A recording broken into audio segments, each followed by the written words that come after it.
warahmatullahi wabarakatuh. Perkenalkan, nama saya Sumawati dari Fakultas Tarbiyah dan Keguruan, Prodi PGMI semester 2. Saya akan mempresentasikan tentang kebangkitan kembali peradaban Islam. Islam adalah agama rahmatan lil alamin yang dibawa dari kota Mekah ke kota Madinah oleh Nabi Muhammad SAW dan telah disebarkan ke berbagai belahan wilayah dunia. Penyebaran Islam bervariasi dari satu daerah ke daerah yang lain karena beberapa perbedaan dalam aspek antropologis. Kebangkitan Islam adalah kebangkitan ilmu pengetahuan.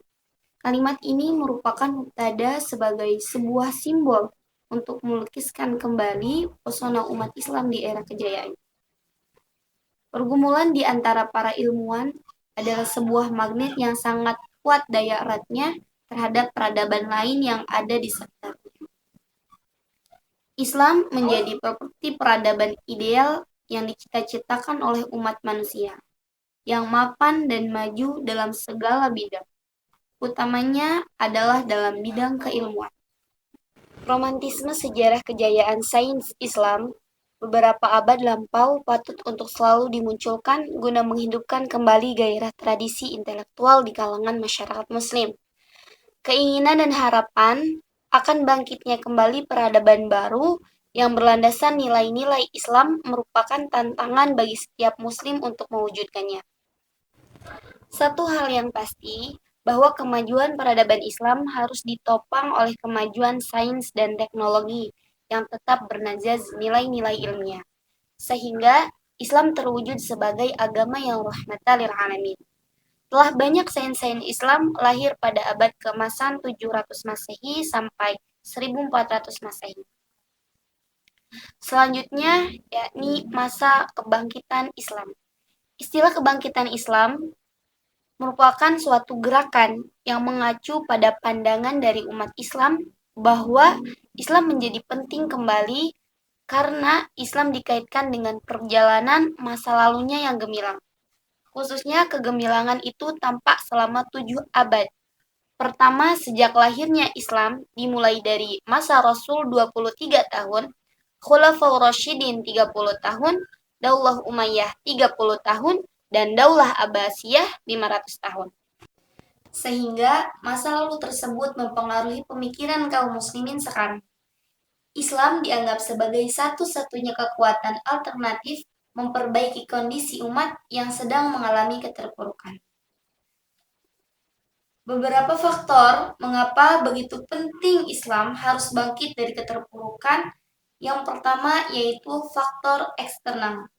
Faktor eksternal yaitu datangnya kolonialisme dunia barat seperti Portugis, Belanda, Spanyol, Amerika, Prancis, Inggris, dan sebagainya ke negeri-negeri muslim untuk memonopoli, eksploitasi kekayaan alam, dan menaklukkan wilayah sebagaimana tergambar dalam semboyan gospel, Gold and Glory. Faktor yang kedua yaitu faktor internal. Faktor internal ini muncul pada paham taklid pada pendapat ulama. Praktik tarekat yang banyak mengkultuskan wali, syekh atau mursyid, berkembang paham Islam simetris, khufat, tahayul, dan praktek bid'ah. Kemudian kebangkitan Islam dalam bidang keagamaan. Untuk membahas bagaimana muncul organisasi Islam dan peranan organisasi Islam dalam kiprahnya memperluaskan kemurnian ajaran Islam, maka akan dikemukakan terlebih dahulu alasan perlunya kemurnian Islam yang menjadi perdebatan antara kelompok ormas tersebut. Antara lain, yang pertama yaitu merebaknya pemahaman agama yang bersifat taklid, yaitu penerimaan fatwa dan amal perbuatan yang diakui sebagai suatu yang tidak dapat berubah lagi di kalangan umat Islam. Kemudian, ada anggapan dari sebagian ulama bahwa pintu ijtihad sudah tertutup, sehingga kreativitas umat Islam terbelenggu. Ijtihad adalah usaha dan daya yang sungguh-sungguh untuk menemukan tafsir atau pendapat tentang suatu persoalan.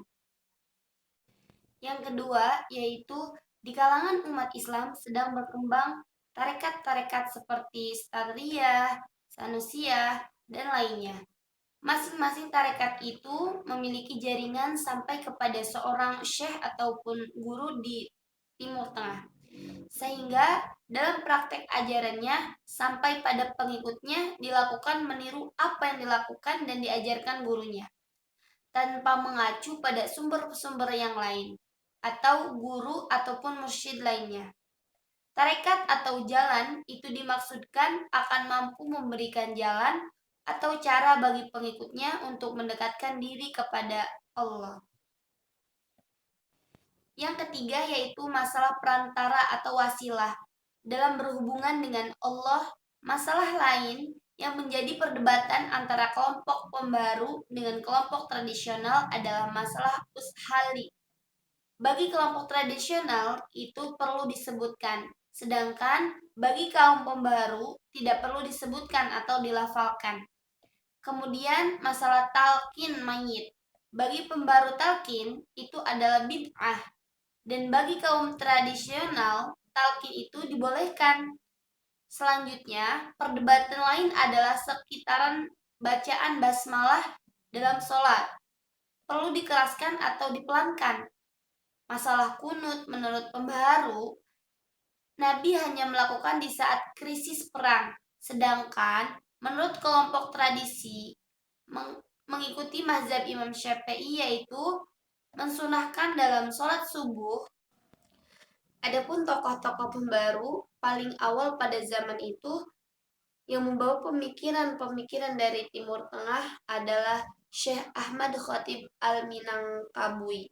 Ia adalah imam besar Masjid Al-Haram di Mekah. Pemikiran Ahmad Khatib banyak diperluaskan oleh para muridnya seperti Syekh Muhammad Jamil Jambe, Haji Abdul Karim Amrullah, Haji Abdullah Ahmad, Kiai Haji Ahmad Dahlan, pendiri Muhammadiyah, Sulaiman Al-Rasuli, dan Kiai Haji Hashim Asyari, pendiri dari Nahdlatul Ulama. Organisasi dalam bidang agama Islam. Yang pertama yaitu Muhammadiyah. Muhammadiyah ini adalah organisasi yang didirikan di Yogyakarta pada tanggal 18 November 1912 Masehi oleh Ki Haji Ahmad Dahlan atas saran dari murid-muridnya yang tergabung dalam Budi Utomo. Guru terkenal Ahmad Dahlan saat ia belajar di Mekah ialah Syekh Ahmad Khatib Al-Minangkabawi, ulama sekaligus imam besar di Masjid Mekah. Kiai Nawawi dari Banten, Kiai Mas Abdullah dari Surabaya, dan Kiai Fakih dari Mas Kumambang. Yang kedua yaitu Persatuan Islam. Persatuan Islam atau Persis didirikan di Bandung tahun 1920. Ide pendiri dari organisasi ini adalah dari tokoh Haji Zamjam dan Haji Muhammad Yunus. Didirikan organisasi masyarakat Persatuan Islam atau Persis bertujuan untuk menyatukan pemahaman keislaman di masyarakat Indonesia dengan berdasarkan Al-Quran dan Sunnah. Persis banyak dipengaruhi oleh aliran Wahabiyah. Arab Saudi tampil berdakwah sekaligus menentang segala praktik-praktik keagamaan yang berasal dari luar ajaran Islam. Selain berupaya memurnikan akidah umat Islam, juga menurut A.M. Suryanegara, ormas ini ikut adil menentang imperialis Barat, kerajaan Protestan Belanda, dan pemerintahan kolonial Belanda yang bercokol di Indonesia. Selanjutnya yang ketiga yaitu Syarikat Islam atau SI. Didirikan di Solo pada tanggal 11 November 1912 Masehi. Semula organisasi ini tumbuh dari organisasi Serikat Dagang Islam yaitu SDI yang didirikan oleh Tamar Jaya dan Haji Saman Skaidi tanggal 16 Oktober 1905 Masehi. Alasannya berdirinya SI adalah yang pertama yaitu kompetensi yang meningkat di bidang perdagangan batik pribumi Muslim dengan etnik Cina. Yang kedua yaitu sikap superioritas orang-orang Cina terhadap pribumi sehubungan dengan keberhasilannya revolusi Cina tahun 1911 Masehi. Dan yang ketiga yaitu munculnya tekanan dari orang Indonesia, terutama dari kalangan bangsawan yang banyak mendapat hak istimewa dari Belanda. Tidak mengindahkan hak-hak rakyat biasa. Rakyat dilarang memakai pakaian tertentu atau melalui jalan-jalan tertentu. Organisasi yang keempat yaitu Irsyad. Irsyad atau Jamiat al-Islami wal Irsyad al-Arabi didirikan oleh Syekh Ahmad Sulkarti di Jakarta 6 September 1914 Masehi. Kemudian yang kelima yaitu Nahdlatul Ulama. Nahdlatul Ulama yaitu organisasi sosial keagamaan atau jamiah diniyah terdiri tanggal 31 Januari 1926 di Surabaya oleh Ki Haji Hasyim Asy'ari.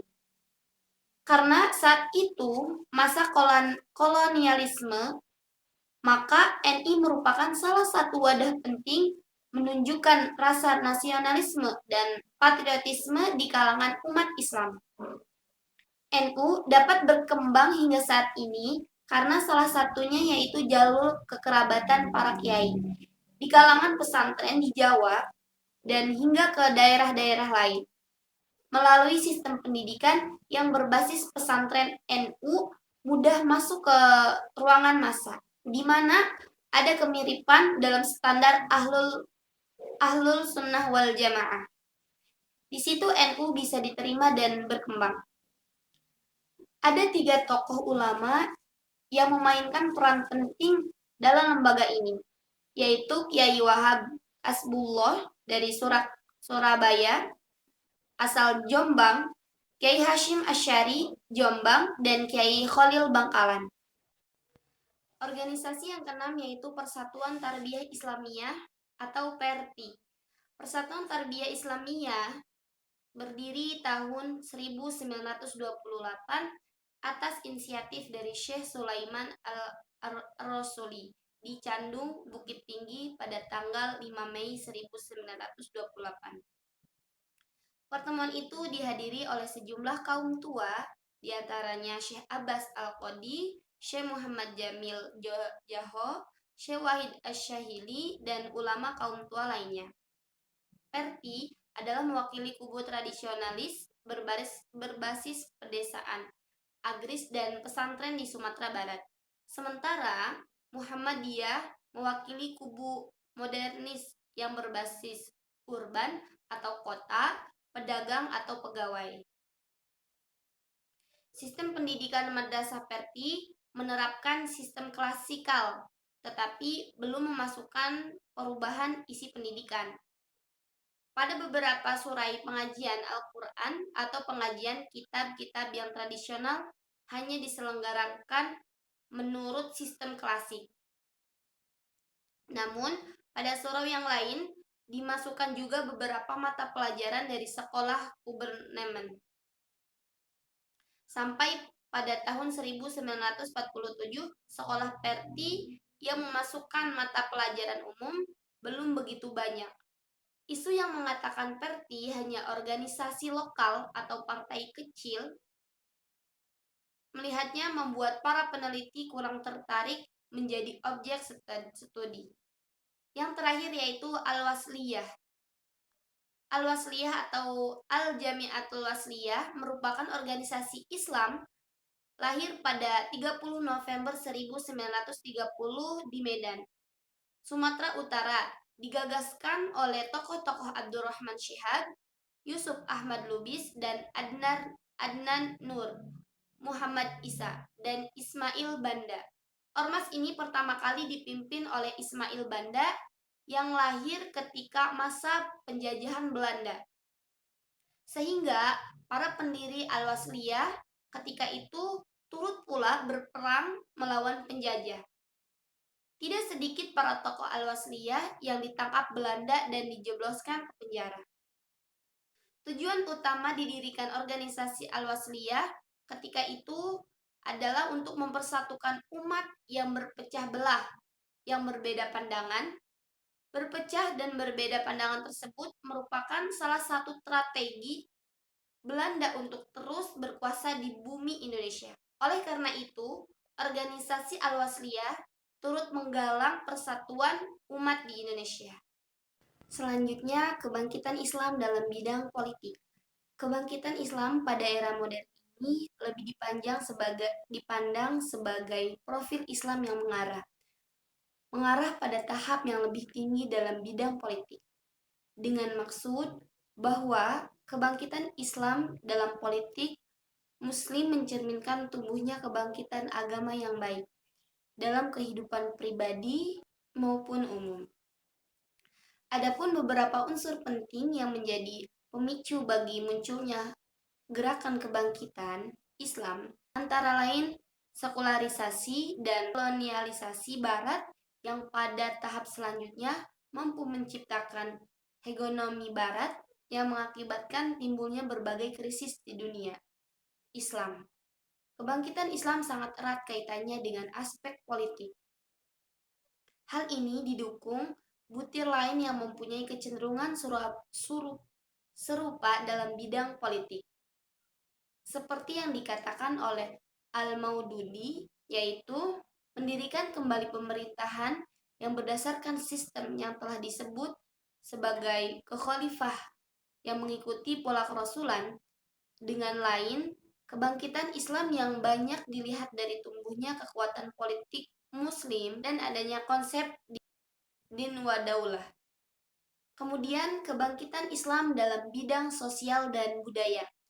Kebangkitan Islam merupakan fenomena sejarah nasional yang menumbuhkan kembali semangat iman, stagnasi pemikiran dan fikih, serta gerakan dan jihad kebangkitan. Ini juga membawa ujian-ujian bagi umat Islam sehingga mendorong mereka mencari sebab-sebab kejatuhan dan kehinaan yang menimpa. Beranjak dari kesadaran ini, mereka menemukan kesadaran baru, yaitu menghidupkan iman, mengaktifkan pemikiran, dan menggairahkan gerakan Islam. Dalam hal ini, Al-Quran telah mengisyaratkan melalui kisah perjalanan Bani Israel, awal surah Al-Isra, dan Al-Hadis yang menjelaskan tentang lahirnya pembaru setiap satu abad. Sejarah Islam pun membuktikan syarat ini. Kebangkitan yang sedang kita perbincangkan ini merupakan fase kesadaran baru yang sedang marak di dunia Arab Islam pasca fase kehinaan akibat kolonialisme. Kebangkitan Islam mulai muncul menjelang Perang Kebangkitan Islam mulai muncul menjelang Perang Dunia Kedua, pecah dan semakin kokoh pada era sesudahnya hingga mencapai momentum perkembangan yang paling spektakuler sejak akhir dasawarsa 1970-an. Selanjutnya, kebangkitan Islam dalam bidang intelektual. Abbasiyah sebagai pusat peradaban dan pendidikan kota Baghdad didirikan oleh Khalifah Abbasiyah kedua, yakni Al-Mashhur 754 sampai 775 Masehi pada tahun 762 Masehi. Setelah mencari-cari daerah yang strategis untuk ibu kotanya, pilihan jatuh pada daerah yang sekarang dinamakan Baghdad, terletak di pinggir sungai Tigris. Al-Mansur sangat cermat dan teliti dalam masalah lokasi dan yang akan dijadikan ibu kota. Ia menugaskan beberapa orang ahli untuk meneliti dan mempelajari lokasi. Bahkan, ada beberapa orang di antara mereka yang diperintahkan tinggal beberapa hari di tempat itu pada setiap musim yang berbeda. Kemudian, para ahli tersebut melaporkan kepadanya tentang keadaan udara dan lingkungan. Sejak awal berdirinya kota ini, sudah menjadi pusat peradaban dan kebangkitan ilmu pengetahuan dalam Islam. Itulah sebabnya Philip K. Hitti menyebutkan sebagai kota intelektual. Menurutnya, di antara kota-kota dunia, Baghdad merupakan profesor masyarakat Islam. Al-Mansur memerintahkan penerjemah buku-buku ilmiah dan kesusastraan dari bahasa asing, India, Yunani, Bizantium, Persia, dan Syria. Para peminat ilmu dan kesusastraan segera berbondong-bondong datang ke kota ini. Sejak awal berdirinya kota ini sudah menjadi pusat peradaban dan kebangkitan ilmu pengetahuan dalam Islam. Sebagai pusat intelektual di Baghdad terdapat beberapa pusat aktivitas pengembangan ilmu. Di antaranya yaitu Bait Al-Hikmah, yaitu lembaga ilmu pengetahuan yang menjadi pusat pengkajian ilmu berbagai ilmu. Selain itu, Baghdad juga sebagai pusat penerjemah buku-buku dari berbagai cabang ilmu ke dalam bahasa Arab. Selain itu, banyak berdirinya akademi, sekolah tinggi, dan sekolah biasa yang memenuhi kota itu. Kesimpulan dari materi yang tadi ialah kebangkitan Islam merupakan suatu gerakan yang mengacu pada pandangan dari umat Islam bahwa Islam menjadi penting kembali karena Islam dikaitkan dengan perjalanan masa lalunya yang gemilang, sehingga masa lalu tersebut mempengaruhi pemikiran kaum muslimin sekarang. Islam dianggap sebagai satu-satunya kekuatan alternatif yang memperbaiki kondisi umat yang sedang mengalami keterpurukan. Kebangkitan Islam sudah diawali sejak akhir abad ke-19 Masehi dan terus menunjukkan gairahnya pada awal abad ke-20 Masehi.